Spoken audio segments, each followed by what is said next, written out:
അസ്സലാമലൈക്കും, welcome to my channel. അപ്പോൾ എല്ലാവർക്കും സുഖമാണല്ലോ അല്ലേ? ഞാനിന്ന് ഉണ്ടാക്കാൻ പോകുന്നത് ഒരു ഫോണ്ടൻ കേക്കാണ്. അപ്പോൾ അതിനായിട്ട് ഞാൻ 4 എഗ്ഗ് എടുത്തിട്ടുണ്ട്, 1/4 കപ്പ് സൺഫ്ലവർ ഓയിൽ, ഒരു 1/4 കപ്പ് പഞ്ചസാര പൊടിച്ചിട്ടില്ല കേട്ടോ, 1 കപ്പ് മൈദ, 1 teaspoon baking powder, 1/4 teaspoon baking soda. നമുക്ക് ഈ ഡ്രൈ ഇൻഗ്രീഡിയൻസ് ഒക്കെ ഒന്ന് അരിച്ചെടുക്കാം. അതിനായിട്ട് ഞാനൊരു അരിപ്പ് വെച്ചിട്ടുണ്ട്. അതിലേക്ക് 1 കപ്പ് മൈദ, 1 teaspoon baking powder, 1/4 teaspoon baking soda കൂടി ഇട്ടിട്ട് നന്നായിട്ടൊന്ന് അരിച്ചെടുക്കാം. 2-3 പ്രാവശ്യം അരിച്ചെടുക്കുകയാണെങ്കിൽ നമ്മുടെ കേക്ക് അത്രയും സോഫ്റ്റ് ആവും. അപ്പോൾ നന്നായിട്ടൊന്ന് അരിച്ചെടുക്കാം.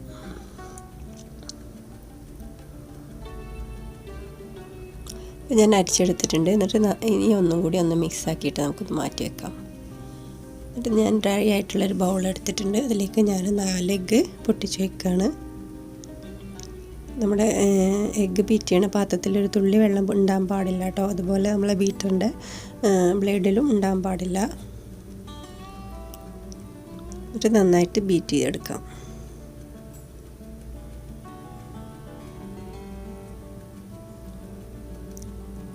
അതൊന്നൊന്ന് ബീറ്റായി വരുമ്പോൾ നമുക്ക് എടുത്ത് വെച്ചിട്ടുള്ള പഞ്ചസാര, ഞാനിപ്പോൾ പഞ്ചസാര പൊടിച്ചിട്ടൊന്നുമില്ല കേട്ടോ.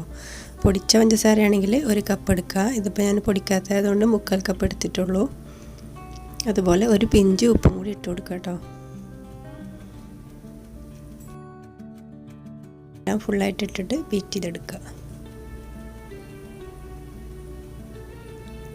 നമുക്ക് വാനില എസൻസ് ഒഴിച്ച് കൊടുക്കണം. ഞാൻ ഈ ഇൻഗ്രീഡിയൻസ് പറഞ്ഞ കൂട്ടത്തിൽ പറയാൻ വിട്ടുപോയതാണ്.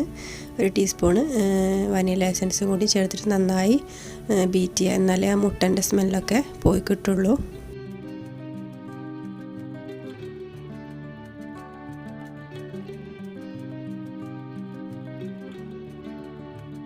ആയിട്ടുണ്ട്. നമുക്ക് എടുത്ത് വെച്ചിട്ടുള്ള ഓയിലും കൂടി ചേർത്തിട്ട് നന്നായിട്ട് ഒന്ന് മിക്സ് ചെയ്തെടുക്കുക. നന്നായിട്ട് ഒരുപാടൊന്നും മിക്സ് ചെയ്യണ്ട, ഒന്ന് ജസ്റ്റ് ഒന്ന് ബീറ്റ് ചെയ്തെടുക്കുക.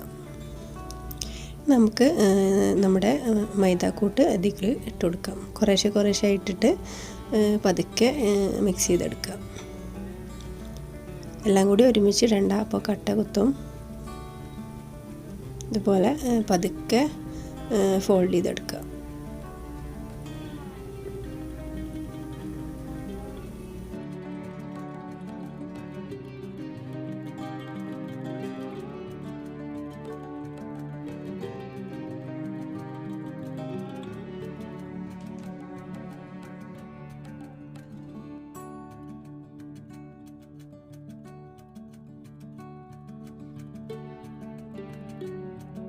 ഞാൻ കേക്ക് ബേക്ക് ചെയ്യാനുള്ള പാത്രത്തിൽ കുറച്ച് ഓയിൽ ഒഴിച്ചിട്ട് മൈദയൊന്ന് തട്ടിയെടുത്തതാണ്. ഇതൊക്കെ ഇപ്പോൾ എല്ലാവർക്കും അറിയുന്നുണ്ടാവും. നമുക്ക് കേക്കിൻ്റെ ബാറ്റർ ഒഴിച്ചു കൊടുക്കാം. ഇനി 180 ഡിഗ്രിയിൽ 35 to 40 മിനിറ്റാണ് കേട്ടോ ഞാൻ ബേക്ക് ചെയ്തെടുത്തത്. ഓരോരുത്തരുടെ ഓവനിനനുസരിച്ച് വ്യത്യാസം വരും. അപ്പോൾ കേക്ക് ബേക്കായി വന്നിട്ടുണ്ട്.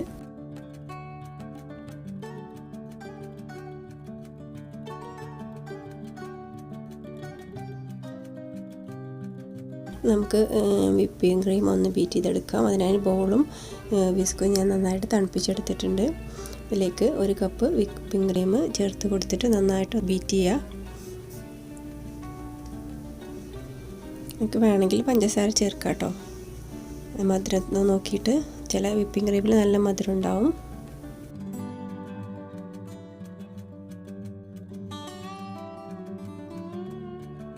അപ്പോൾ ഞാൻ വിക്ടോറിയാൻ്റെ വിപ്പിംഗ് ക്രീം ആട്ടോ എടുത്തിട്ടുള്ളത്. നന്നായിട്ട് സൈഡൊക്കെ ഒന്ന് ക്ലീൻ ചെയ്തെടുക്കുക. എന്നിട്ട് ഒന്നുകൂടി ഒന്ന് മിക്സ് ചെയ്യുക. നല്ല സ്റ്റിഫ് പീക്കാവുന്ന വരെ ബീറ്റ് ചെയ്തെടുക്കുക.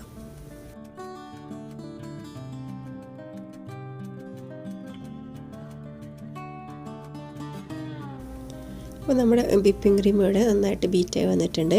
അപ്പോൾ കേക്ക് ഞാൻ 2ആയിട്ട് കട്ട് ചെയ്തെടുത്തിട്ടുണ്ട്. ഇതിന് മുകൾ ഭാഗം ഒന്ന് കട്ട് ചെയ്ത് കളഞ്ഞിട്ട് നല്ല സോഫ്റ്റിനുള്ള കേക്ക് തന്നെയാണ്. അപ്പോൾ നമുക്ക് ടേണിംഗ് ടേബിളിന് മുകളിൽ കുറച്ച് വിപ്പിംഗ് ക്രീം ആക്കി കൊടുക്കാം. എന്നിട്ട് ഫസ്റ്റ് ലെയർ വെച്ചിട്ട് ഇതിപ്പോൾ 1 കപ്പ് വെള്ളത്തിൽ 1/2 കപ്പ് പഞ്ചസാര മെൽറ്റ് ചെയ്തെടുത്തതാണ്. അത് ഒന്ന് നന്നായിട്ട് വെറ്റ് ചെയ്ത് കൊടുക്കുക.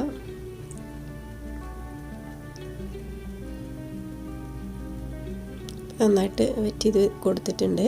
നമുക്ക് വിപ്പിംഗ് ക്രീം സ്പ്രെഡ് ചെയ്യാം. ക്രീമൊക്കെ ഇഷ്ടത്തിനനുസരിച്ചിട്ട് ചെയ്യാം കേട്ടോ. ചിലർക്ക് ക്രീം അത്ര വലിയ ഇഷ്ടമുണ്ടാവില്ല. എന്നിട്ട് ഞാൻ കുറച്ച് വൈറ്റ് ചോക്ലേറ്റ് കോമ്പൗണ്ട് ഗ്രേറ്റ് ചെയ്ത് വെച്ചിട്ടുണ്ട്. അതും കൂടി ഒന്ന് ചേർത്ത് കൊടുക്കുക. ഇത് വേണമെങ്കിൽ ചേർത്ത് കൊടുത്താൽ മതി കേട്ടോ. ഞാൻ ഏറ്റവും ലാസ്റ്റത്തെ ലെയറാണ് ഞാൻ മുകളിൽ വെച്ചിട്ടുള്ളത്. നല്ല ഷേപ്പ് കിട്ടാൻ വേണ്ടിയിട്ടാണ്. അതുപോലെ നേരത്തെ ചെയ്ത പോലെ ഷുഗർ സിറപ്പ് ആക്കുക. വിപ്പിംഗ് ക്രീം സ്പ്രെഡ് ചെയ്യുക.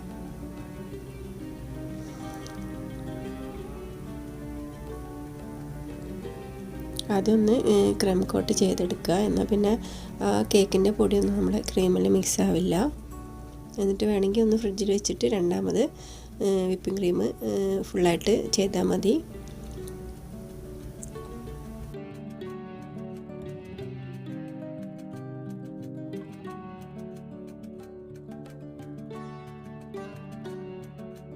അപ്പം ഞാൻ ഒരുവിധം സ്മൂത്താക്കി എടുത്തിട്ടുണ്ട്. ഇനി നമുക്കിതൊരു അരമണിക്കൂറെങ്കിലും ഫ്രീസറിൽ വെച്ചിട്ട് സെറ്റ് ചെയ്തെടുക്കണം. അതിന് ശേഷമാണ് നമ്മൾ ഫോണ്ടൻറ്റ് ഫ്രോസ്റ്റിംഗ് ചെയ്യുന്നത്. ഞാൻ കുറച്ച് മുമ്പ് ഫോണ്ടൻറ്റ് ഉണ്ടാക്കി വെച്ചിട്ടുണ്ടായിരുന്നു. പക്ഷേ ഞാൻ ഇതുവരെ കേക്കിൽ അപ്ലൈ ചെയ്ത് നോക്കിയിട്ടില്ലായിരുന്നു. അപ്പോൾ ആദ്യമായിട്ടാണ് ഞാൻ ചെയ്ത് നോക്കുന്നത്. അപ്പോൾ ഞാൻ വിചാരിച്ചു നിങ്ങളുമായിട്ട് ഷെയർ ചെയ്യാവുന്നത്. അപ്പോൾ ഫോണ്ടൻറ്റിൻ്റെ റെസിപ്പി ഞാൻ വേറൊരു വീഡിയോയിൽ ചെയ്യാം കേട്ടോ. ഇതിപ്പോൾ ഞാൻ കുറച്ച് മുമ്പേ ഉണ്ടാക്കി വെച്ചതാണ്. കുറച്ച് മുമ്പേ പറഞ്ഞാൽ ഒരു 2-3 മാസം മുമ്പ് ഉണ്ടാക്കി വെച്ചിട്ടുള്ളതായിരുന്നു. അതിൽ നിന്ന് നമുക്ക് കുറച്ചെടുത്തിട്ട് ബാക്കി അതുപോലെ തന്നെ കവർ ചെയ്തിട്ട് ഫ്രിഡ്ജിൽ വെക്കാം. ഇനി നമുക്ക് കുറച്ച് കോൺഫ്ലവറോ ഐസിങ് ഷുഗറോ ഇട്ടിട്ട് ഇതൊന്ന് പരത്തിയെടുക്കാം. ചപ്പാത്തിക്ക് പരത്തുന്ന പോലെ പരത്തിയെടുക്കാം. നന്നായിട്ടൊന്ന് കുഴച്ചെടുക്കണം. അപ്പോൾ ആദ്യമായിട്ട് ചെയ്യുന്നതുകൊണ്ട് അതിൻ്റേതായിട്ടുള്ള മിസ്റ്റേക്കൊക്കെ ഉണ്ട് കേട്ടോ.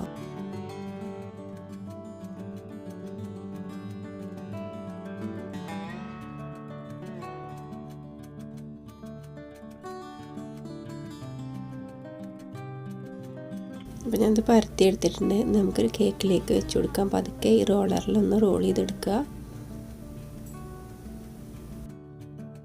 കേക്ക് ഞാൻ 1 മണിക്കൂർ ഫ്രിഡ്ജിൽ വെച്ച് സെറ്റ് ചെയ്തെടുത്തിട്ടുണ്ട്. മിനിമം അരമണിക്കൂറെങ്കിലും വെക്കുക. പതുക്കെ കേക്കിൻ്റെ മുകളിലേക്കൊന്ന് വെച്ച് കൊടുക്കുക. അപ്പോൾ ഞാൻ പരത്തിയത് കുറച്ച് വലിപ്പം കുറവായിരുന്നു. അപ്പോൾ സൈഡിലേക്കൊക്കെ ഗ്യാപ്പ് വന്നിട്ടുണ്ട്. അപ്പം നമുക്ക് അതും കൂടി ഒന്ന് ഫില്ല് ചെയ്തെടുക്കാം.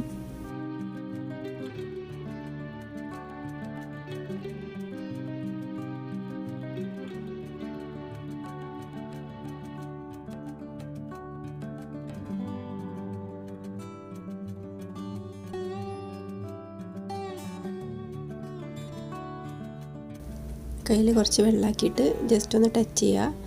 എന്നിട്ട് അവിടെ സ്റ്റിക്ക് ചെയ്താൽ മതി. അപ്പോൾ ഫസ്റ്റ് ചെയ്യുന്നതുകൊണ്ട് കുറച്ച് ബുദ്ധിമുട്ടുണ്ടായിരുന്നു കേട്ടോ. ഞാൻ ഫസ്റ്റ് ചെയ്യുമ്പോൾ തന്നെ നിങ്ങളുമായിട്ട് ഷെയർ ചെയ്യാമെന്ന് വിചാരിച്ചിട്ടാണ് ഇപ്പോൾ വീഡിയോ ഇട്ടത്.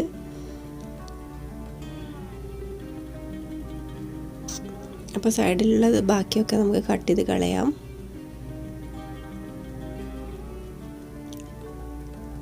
ഇനി നമുക്കൊന്ന് ജസ്റ്റ് ഒന്ന് സ്മൂത്ത് ചെയ്തെടുക്കാം. കയ്യിൽ കുറച്ച് വെള്ളം ഒരുപാടൊന്നും ആക്കരുത് കേട്ടോ. കുറച്ച് വെള്ളം ആക്കിയിട്ടൊന്ന് സ്മൂത്താക്കി എടുക്കാം എല്ലാ സൈഡൊന്ന്. ഇത് വലിപ്പം ഞാൻ പരത്തിയത് കുറച്ച് വലിപ്പം കുറഞ്ഞു. അതാണ് ഇത്ര പണിയെടുക്കേണ്ടി വന്നത്. അല്ലെങ്കിൽ വിഷയമൊന്നുമില്ല. അതിൽ ഇതാക്കുമ്പോൾ തന്നെ നല്ല ഫിനിഷിങ്ങിൽ കിട്ടും. വലിപ്പം കുറവായതുകൊണ്ടാണ് ഇപ്പോൾ ഈ പണിയെടുക്കേണ്ടി വന്നത്.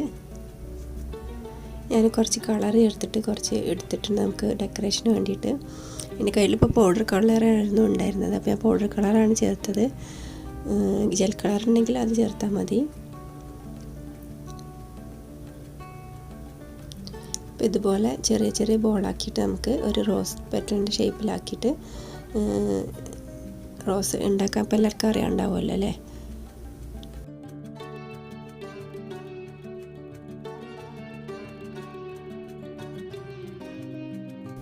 ഇതുപോലെ റോസാക്കി എടുക്കുക.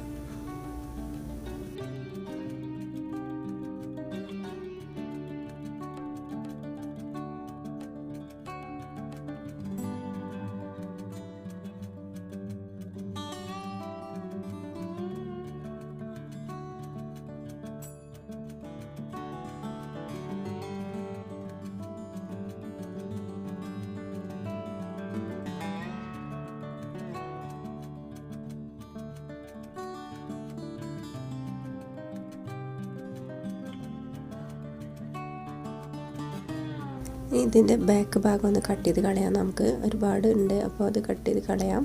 എന്നാലേ കേക്കിൽ ശരിക്കും നിൽക്കുള്ളൂ. ഇതുപോലെ നമുക്ക് എത്ര വേണ്ടിയെന്ന് വെച്ചാൽ അത്ര ഉണ്ടാക്കാം. ഇനി നമുക്ക് അതിൻ്റെ സൈഡിൽ റിബൺ പോലെ വെക്കാനുള്ള ഒരു പീസ് ഉണ്ടാക്കാം. എന്നിട്ട് ഞാനിപ്പോൾ ഇതിങ്ങനെ റോൾ ചെയ്തിട്ട് പരത്തിയെടുക്കാമെന്നാണ് വിചാരിച്ച്. അല്ലെങ്കിൽ നമ്മൾ നേരത്തെ പരത്തിയതുപോലെ പരത്തിയിട്ട് റിബണിൻ്റെ ഷേപ്പിൽ കട്ട് ചെയ്തെടുത്താലും മതി. ഇതിൻ്റെ സൈഡിൽ വെള്ളം ഒന്ന് ടച്ച് ചെയ്തിട്ട് അതിവിടെ ഒട്ടിച്ചു കൊടുക്കുക.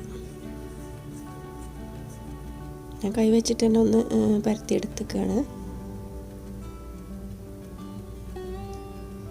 നമുക്ക് വേറൊരു ഫ്ലവറും കൂടി ഉണ്ടാക്കാം. അതിനായിട്ട് ഫോണ്ടൻ്റ് ഒന്ന് പരത്തിയെടുക്കുക.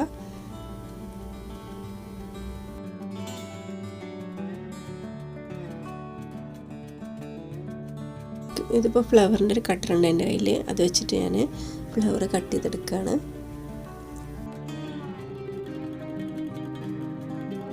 അപ്പോൾ ഇതിവിടെ സ്റ്റിക്കായിട്ടുണ്ടെങ്കിൽ ജസ്റ്റ് എന്തെങ്കിലും വെച്ചിട്ട് നൈഫോ എന്തെങ്കിലും വെച്ചിട്ടൊന്ന് അടർത്തിയെടുക്കുക.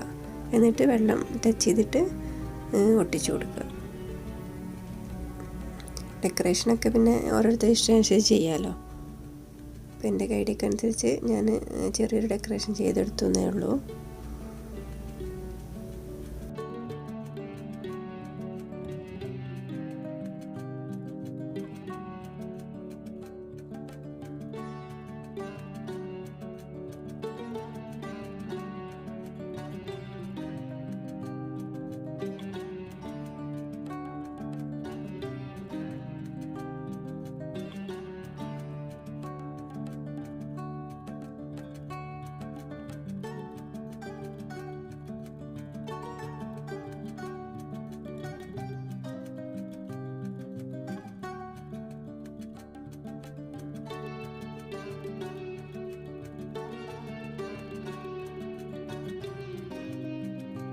ഇനി ഷുഗർ ബോൾസ് വെച്ചിട്ട് ഒന്നും കൂടി ഒന്ന് ഡെക്കറേഷൻ ചെയ്ത് വിരലുകൊണ്ട് ഒന്ന് പ്രസ് ചെയ്യുക.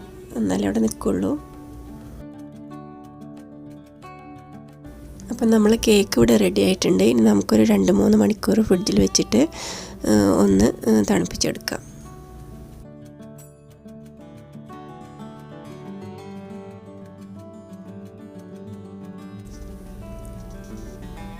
അപ്പം നമ്മളെ കേക്ക് റെഡിയായി. നമുക്കൊന്ന് കട്ട് ചെയ്ത് നോക്കാം.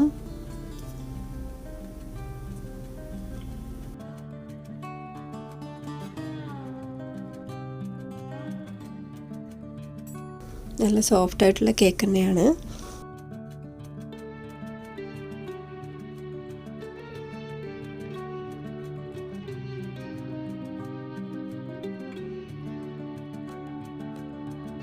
നിങ്ങൾക്ക് എൻ്റെ ഈ വീഡിയോ ഇഷ്ടപ്പെട്ടിട്ടുണ്ടെങ്കിൽ ലൈക്ക് ചെയ്യാനും ഷെയർ ചെയ്യാനും മറക്കരുത്. നിങ്ങളെ കമൻസൊക്കെ അറിയിക്കുക.